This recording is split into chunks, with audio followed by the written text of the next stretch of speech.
Hello students, कैसे हैं आप। एक बार फिर आपका परवेज फीस क्लासेस में वेलकम है। हम लोग इससे पहले 8 वीडियो कूलम्ब्स लॉ पर देखा है। आज हम लोगों का ये 9th लेक्चर है और न्यूमेरिकल्स के लिए ये 5th लेक्चर है। अगला इससे पहले जो लेक्चर्स हुआ था उसमें हम लोग टोटल 8 टाइप्स के प्रॉब्लम्स को डिस्कस किया था कि प्रॉब्लम्स किस टाइप के प्रॉब्लम को सॉल्व करने में कौन सी ट्रिक अप्लाई की जाएगा, कौन सा मेथड्स अप्लाई किया जाएगा, इस पर डिस्कशन हुआ था। आज हम लोग टाइप 9 की तरफ बढ़ रहे हैं, जो पिछले लास्ट लेक्चर में बोला भी था कि problem based on maximum force. Maximum force पर किस तरह के प्रॉब्लम्स पूछेंगे उसको आज हम लोग डिस्कस करेंगे। तो चलें शुरू करें। अब हम लोग इस टाइप 9 में problem based on maximum force देख रहे हैं। फोर्स अगर मैक्सिमम होगा, for maximum force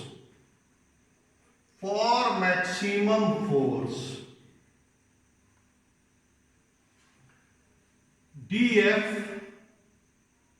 by dQ equal to 0। कहिएगा सर क्या लिखे, फिर से समझाइए हमको। जिस क्वांटिटी के मैक्सिमम की चर्चा हो रही है उसको डिफरेंशिएट करो। किसके रेस्पेक्ट में? तो यह फोर्स जिस पर डिपेंड कर रहा हो, अगर चार्ज पर डिपेंड कर रहा हो तो dF बाई dQ का वैल्यू जब 0 होगा तो फोर्स का वैल्यू मैक्सिमम होगा।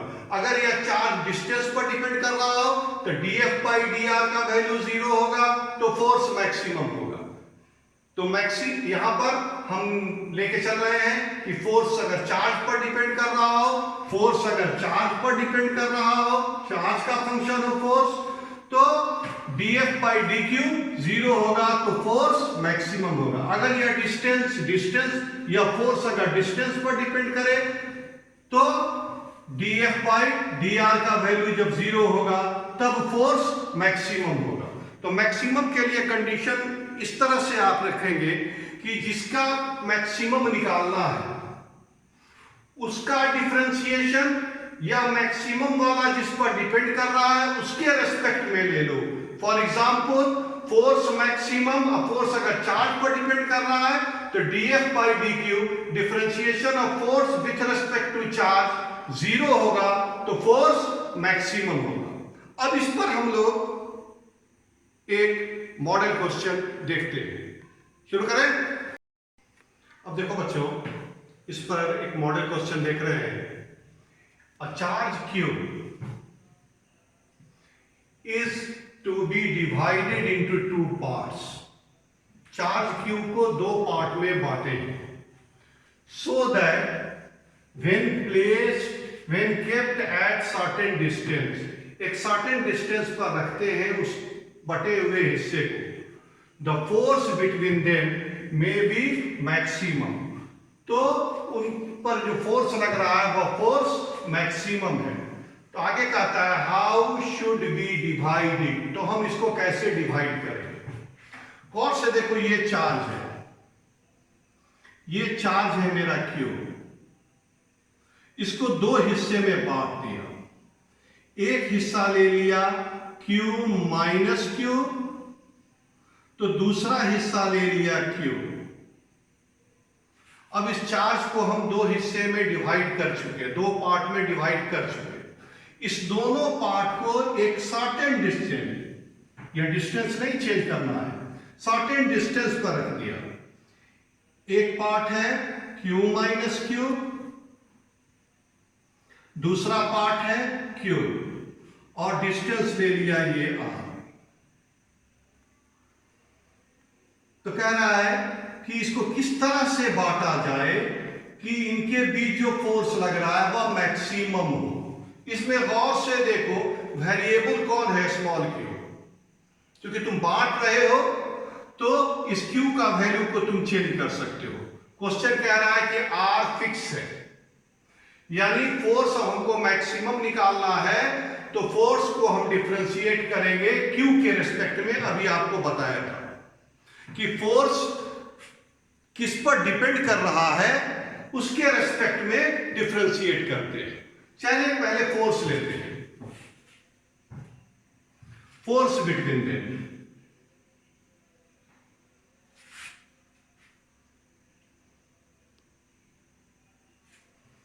F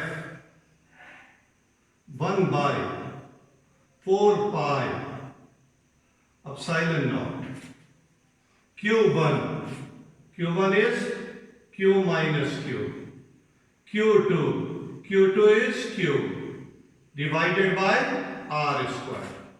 अब इसमें गौर से देखो तो ये जो क्वांटिटी है जहां हमारी उंगली रन कर रही है, ये कांस्टेंट क्वांटिटी है, वेरिएबल हमारा Q है। फोर्स कब मैक्सिमम होगा तो लिखेंगे फॉर मैक्सिमम फोर्स, अभी बताया है। अब यह फोर्स किस पर डिपेंड कर रहा है, इस एक्सप्रेशन में Q पर, तो फोर्स का डिफरेंशिएशन Q के रिस्पेक्ट में 0 होगा, dF by dQ 0।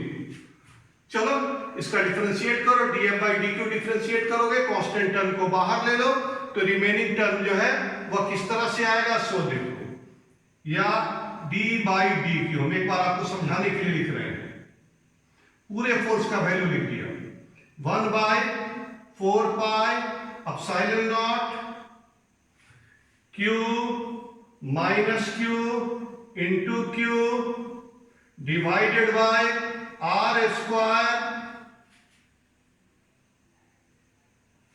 Equal to 0। इस एक्सप्रेशन में गौर से देखो, जो कांस्टेंट टर्म है उसको डिफरेंशिएशन से बाहर करो तो रिजल्ट आ रहा है इस तरह से, 1/4 pi epsilon naught into R square d Q minus Q into Q divided by dQ equal to 0। ये तो कभी 0 हो ही नहीं सकता है, तो यह टर्म 0 होगा। अब इसको लेके आगे बढ़ जाइए और कैपिटल Q का, स्मॉल q का वैल्यू कैपिटल Q के टर्म में कैलकुलेट कीजिए। तो आइए, d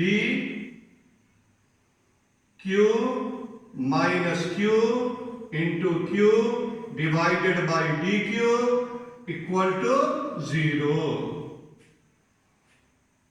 और ये कैपिटल Q फिक्स वैल्यू है और स्मॉल q वेरिएबल है, तो आइए इसको मल्टीप्लाई कीजिए, Q into Q, constant term को बाहर लीजिए, dQ by dQ minus dQ into Q, Q square by dQ equal to 0।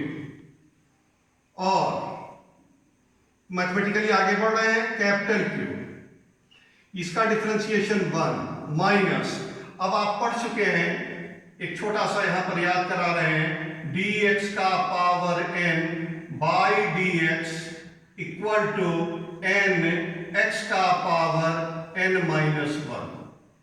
Differentiation का यह फॉर्मूला यहां अप्लाई करेंगे, dx का power n by dx, n x का power n minus 1 equal 0। Result आ चुका।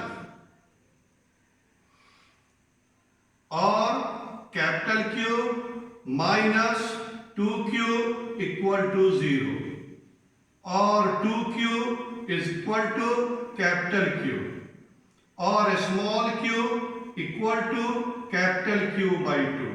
अब आ जाओ दो हिस्से में, ये है Q बाई 2, तो यहां भी Q बाई 2 करो, तो ये भी हिस्सा आ गया Q by 2, Q by 2, Q by 2, यानी इक्वली इस चार्ज को हम इक्वली बांटेंगे दो हिस्से में और एक सर्टेन डिस्टेंस पर रखेंगे, तो फोर्स का उनके बीच लग रहे फोर्स का वैल्यू मैक्सिमम होगा। तो हम लोगों का आंसर आ गया Q by 2 and Q by 2।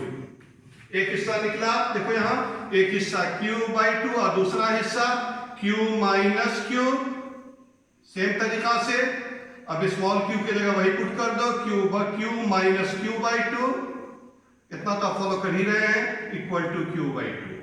तो एक पार्ट भी क्यू बाई टू तो दूसरा पार्ट होगा ही क्यू बाई टू, उसी को इक्वली शेयर बांटे हो। तो हम लोग इस तरह से मैक्सिमम फोर्स पर बेस्ड क्वेश्चन को सॉल्व कर सकते हैं। कंडीशन याद रहे कि फोर्स मैक्सिमम होगा अगर फोर्स चार्ज पर डिपेंड कर रहा हो तो dF बाई dq का वैल्यू 0 होगा। इस तरह हम लोग मैक्सिमम फोर्स पर बेस्ड क्वेश्चंस को देखा। अभी आपने मैक्सिमम फोर्स पर क्वेश्चंस देखा, उसकी थ्योरी देखा।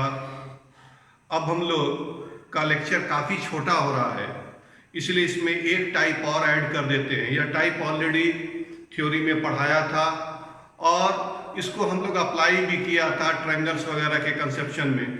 आज इसको अलग करके हम इस पर एक मॉडल क्वेश्चन देखेंगे। Problem based on principle of superposition of electrostatic forces. Principle of superposition of electrostatic force कहता है कि किसी गिवन चार्ज Q0 पर रिजल्टेंट फोर्स निकालना है तो हम उस Q0 पर बाकी जितने भी चार्ज हैं, हर चार्ज के कारण लग रहे इंडिविजुअल फोर्सेस के वेक्टर सम के बराबर होगा। इस थ्योरी को हमने पढ़ा है थ्योरेटिकल पोर्शन में। आज इस पर अब एक मॉडल क्वेश्चन हम लोग देखते हैं। अब हम लोग का मॉडल क्वेश्चन बोर्ड पर आ चुका है। क्वेश्चन है इन द गिवन फिगर, इस फिगर में calculate the force on a unit positive charge at A पर कोई यूनिट पॉजिटिव चार्ज रखा हुआ है। Length of each side of the square is 4 centimetre. हर एक इस स्क्वायर के हर एक साइड का लेंथ है 4 सेंटीमीटर। क्या कैलकुलेट करना है, वो छोटा सा क्वेश्चन दिया है। Force on a unit positive charge at A. तो पहले हम ए पर एक यूनिट पॉजिटिव चार्ज रख दें। यूनिट पॉजिटिव चार्ज का मतलब चार्ज ऑफ +1 कूलम। अब गौर से देखो, हमको कैलकुलेट करना है इस यूनिट पॉजिटिव चार्ज पर रिजल्टेंट फोर्स। इस यूनिट पॉजिटिव चार्ज पर B पर रखे चार्ज के कारण फोर्स लगेगा, C पर रखे चार्ज के कारण फोर्स लगेगा, D पर रखे चार्ज के कारण फोर्स लगेगा। तीनों फोर्स को कैलकुलेट करेंगे और फिर उसका वेक्टर सम लेकर के रिजल्टेंट कैलकुलेट करेंगे। शुरू करते हैं क्वेश्चन को बनाना। B पर कौन सा चार्ज है, पॉजिटिव चार्ज, और यह भी पॉजिटिव चार्ज। ये पॉजिटिव चार्ज इस पॉजिटिव चार्ज से रिपेल होगा। तो रिपेल होगा तो डायरेक्शन इसी लाइन पर ऐसे बाहर की तरफ। यह डायरेक्शन हो गया किसका, force on unit positive charge at A due to charge at B. फिर यह यूनिट पॉजिटिव चार्ज इस पॉजिटिव चार्ज से रिपेल होगा। इसका भी डायरेक्शन इस तरह से बाहर की तरफ होगा। दोनों चार्ज को पहले मिलाइए, मिलाती हुई लाइन पर बाहर की तरफ आउटवर्ड। यह डायरेक्शन हो गया F, force on charge at A due to charge at C। अब यहां देखो, यह निगेटिव चार्ज इस पॉजिटिव चार्ज से, यह पॉजिटिव चार्ज इस निगेटिव चार्ज से अट्रैक्ट होगा, तो यह डायरेक्शन हो गया FAD।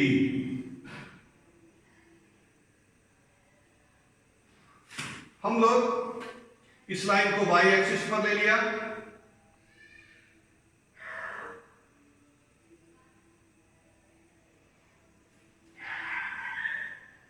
और इस लाइन को x एक्सिस पर ले लिया। अब गौर से देखो, सिंपल एकदम।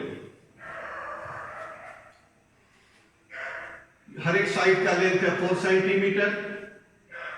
4 सेंटीमीटर यानी 0.04 मीटर या 4 × 10⁻⁻² मीटर। उसी तरह यह भी लेंथ वही आएगा, यह भी लेंथ यही रहेगा 4 सेंटीमीटर, हर एक साइड का लेंथ इक्वल है, डायगोनल हो जाएगा 4√2 सेंटीमीटर। अब तीनों फोर्स के पहले मैग्नीट्यूड पर नजर डालो, तब वेक्टरली ऐड करेंगे। FAB अगर लेते हो तो चार्ज का प्रोडक्ट होगा, चार्ज के मैग्नीट्यूड का प्रोडक्ट होगा 1 × 16 × 10 का पावर -9, और FAD भी लोगे तो मैग्नीट्यूड का प्रोडक्ट सेम रहेगा 1 × 16 × 10 का पावर -9, यानी चार्ज का प्रोडक्ट सेम है। ये लेंथ BC और यह लेंथ AD, यह दोनों भी सेम है, तो इस दोनों फोर्स का मैग्नीट्यूड किस किस फोर्स का, FAD का और FAB का मैग्नीट्यूड सेम होगा। तो हम यहां डायरेक्ट इसको लिख दें, FAB का मैग्नीट्यूड इक्वल है FAD, इसका वैल्यू आएगा 1 बाय, फॉर्मूला लिख रहे हैं 4 pi epsilon not Q1 Q2 by r²। इसको सॉल्व कर लो, 9 × 10 का पावर 9, Q1 का value Q1 means QA 1, Q2 means QB और QD, मैग्नीट्यूड लेंगे तो सेम रहेगा 16 × 10 का पावर -9 होल डिवाइडेड बाय इस डिस्टेंस का स्क्वायर। ये कितना है 4 सेंटीमीटर, 4 सेंटीमीटर, तो 4 × 10 का पावर -2 का होल स्क्वायर। इसको सॉल्व ही कर लो, इसको सॉल्व करते हैं तो 16, 4 का स्क्वायर 16, 16 16 कैंसिल आएगा, सिर्फ 9 बचेगा। अब 10 को सॉल्व करो, 10 का पावर -4, ये और ये कैंसिल हो गया, 10 का पावर 9, 10 का पावर -9 कैंसिल हो गया, नीचे बच रहा है 10 का पावर -4, ऊपर गया तो 10 का पावर +4। अब इसी तरह से इस दो फोर्स का मैग्नीट्यूड तुम कैलकुलेट कर लिए। अब हम इस फोर्स का मैग्नीट्यूड निकाल रहे हैं। इस A पर जो यूनिट पॉजिटिव चार्ज है वह उस पर फोर्स लग रहा है B पर मौजूद चार्ज, C पर मौजूद चार्ज और D पर मौजूद चार्ज। दो का मैग्नीट्यूड हम लोग कैलकुलेट कर चुके, FAB का वैल्यू, FAD का वैल्यू। अब FAC देखो, सेम उसी प्रोसेस से FAC 1/4 pi epsilon not Q1 Q2 by r²। Value लिखो, बोलो 1/4 पे एप्सिलॉन 0 का वैल्यू 9 × 10 का पावर 9, Q1 का वैल्यू 1, Q2 का वैल्यू 32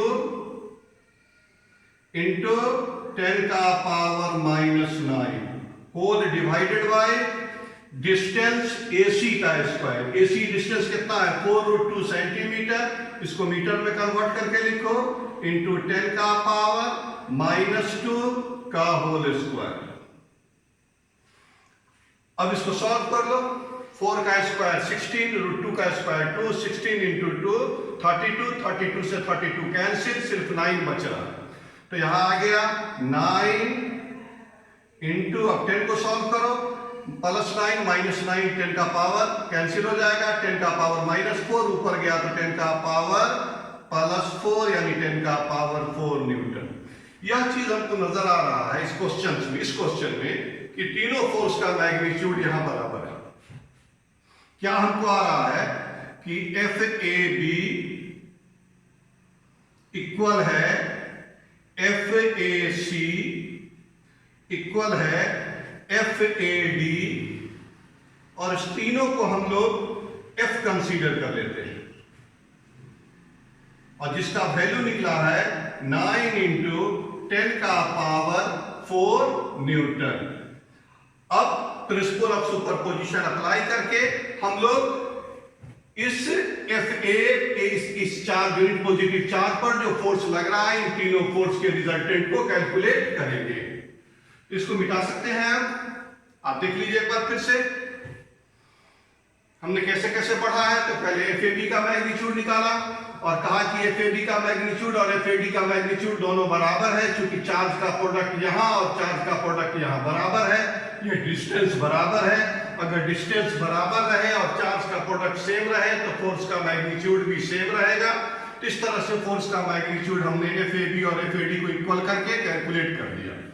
अब FAC का मैग्नीट्यूड लेंगे तो चार्ज लेंगे A पर और C पर, दोनों चार्ज को यहां लिख दिया Q1 Q2 के जगह। डिस्टेंस ये लेंगे AC, सेंटीमीटर में है, मीटर में कन्वर्ट करके रख करके सॉल्व किया तो हमको रिजल्ट आ रहा है 9 × 10⁴ न्यूटन। हमको यह भी नजर आ रहा है कि तीनों का मैग्नीट्यूड सेम आ गया। FAB, FAC, FAD तीनों का मैग्नीट्यूड सेम है, जिसको हम यहां पर कंसीडर कर लिया कि यह मैग्नीट्यूड F है, जो आगे सॉल्व करने में थोड़ा सा आसानी रहेगी। अब इसको मिटा रहे हैं।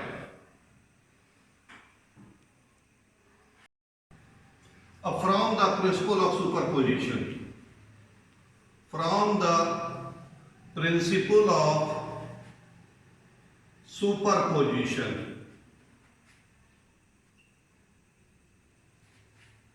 Position, resultant force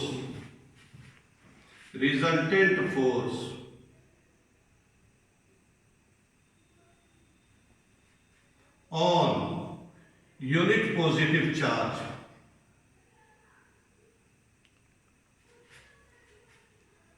at A, इसको FO लिखे थे तब FA कर दो, F0 1 लिखे थे तो लिख दो FAB plus FAC plus FAD। अब इसका मैग्नीट्यूड हमको मालूम है। FAB एक्स एक्सिस के अलॉन्ग है तो इसको आप ऐसे लिख सकते हैं FAB मैग्नीट्यूड और डायरेक्शन के लिए unit vector I cap plus FAC cos से देखो, ये पूरा एंगल ये स्क्वायर है, ये पूरा 90, ये 45, तो ये एंगल 45 डिग्री होगा। एंगल से एसोसिएटेड कंपोनेंट कॉस होंगे तो ये कंपोनेंट आ जाएगा FAC cos 45 degree, FAC cos 45 degree I। cos के परपेंडिकुलर साइन कंपोनेंट, तो ये कंपोनेंट आ जाएगा plus FAC sine 45 degree J। और अब तीसरा फोर्स FAD इधर लग रहा है, negative X axis Y axis. इस डायरेक्शन का यूनिट वेक्टर I, इस डायरेक्शन का यूनिट वेक्टर J, और इसके अपोजिट लेंगे तो माइनस J। तो यह इस फोर्स को हम वेक्टरली इस तरह से भी लिख सकते हैं, माइनस FAD J। और इस सब का वैल्यू हम कंसीडर कर चुके हैं F। एक बार F लिखो, FI plus F cos 45 degree का value 1/√2 I plus F into 1/√2 J minus FJ। अब I और J को कॉमन कर लो तो सॉल्व करने में आसान आ जाएगा। यह आ गया मेरा F1 प्लस 1/√2 I, फिर माइनस F, अब माइनस कॉमन में ले लिए तो यहां बचा 1, J भी कॉमन लेंगे, प्लस 1 माइनस, जब माइनस कॉमन लेंगे तो ये माइनस वाला प्लस हो जाएगा, प्लस वाला माइनस हो जाएगा, माइनस 1/√2 J। अब याद करो फॉर्मूला, यहां तक फिजिक्स है, यहां के बाद सीधे वैल्यू रखा गया है और सिंपल मैथमेटिक्स से कॉमन लेकर के इस फॉर्म में इसको हम लिख लिए। अब यहां के बाद फिर फिजिक्स अप्लाई हो रहा है, वेक्टर अप्लाई हो रहा है। Vector r is equal to x i plus y j, तो mod vector r is equal to under root x square plus y square, under root x square, x की जगह यह है F into 1 plus 1 by root 2 का square, फिर plus F into 1 minus 1 by root 2 और इस पूरे का होल स्क्वायर। अब इसको तुम सॉल्व करो, देखो क्या है, एफ स्क्वायर और एफ स्क्वायर सीधे रूट से बाहर कर दो तो आ गया एफ। अब रूट के अंदर क्या बच रहा है, ए प्लस बी का square plus A minus B का square equal to 2a square plus 2b square, under root 2a square 2 into 1 square plus under root 2 into B का स्क्वायर 1 बाई रूट 2 का स्क्वायर। अब इसको solve करो और देखो कि रिजल्ट क्या है, रिजल्ट क्या है। अलजेब्रा याद करो, a प्लस बी का होल स्क्वायर जोड़ a माइनस बी का होल स्क्वायर बराबर equal to 2a square plus 2b square. ये स्क्वायर करोगे तो ये 2 होगा, 2 से 2 कैंसिल, तो यहां बच गया 1, यहां बचा 2, तो आ गया हमारा f रूट 3। अब f का वैल्यू यहां पुट करो, f का वैल्यू पुट किए जो हम लोग कैलकुलेट कर चुके थे, 9 इंटू 10 का पावर 4 इंटू रूट 3, तो रिजल्ट क्या आ गया 9 रूट 3 इंटू 10 का पावर 4 न्यूटन। ऑप्शन में देखो कोई ना कोई ऑप्शन यह होगा सही, तो थर्ड ऑप्शन हम लोगों का सही हुआ, करेक्ट हुआ।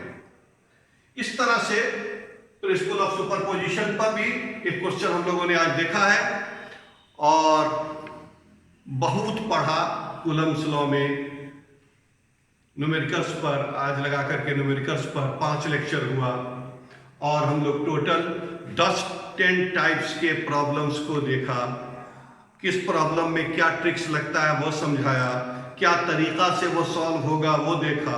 अब आपसे कूलम्स लॉ का हर एक सवाल बनेगा, हर एक क्वेश्चन आप खुद सॉल्व कर सकते हैं।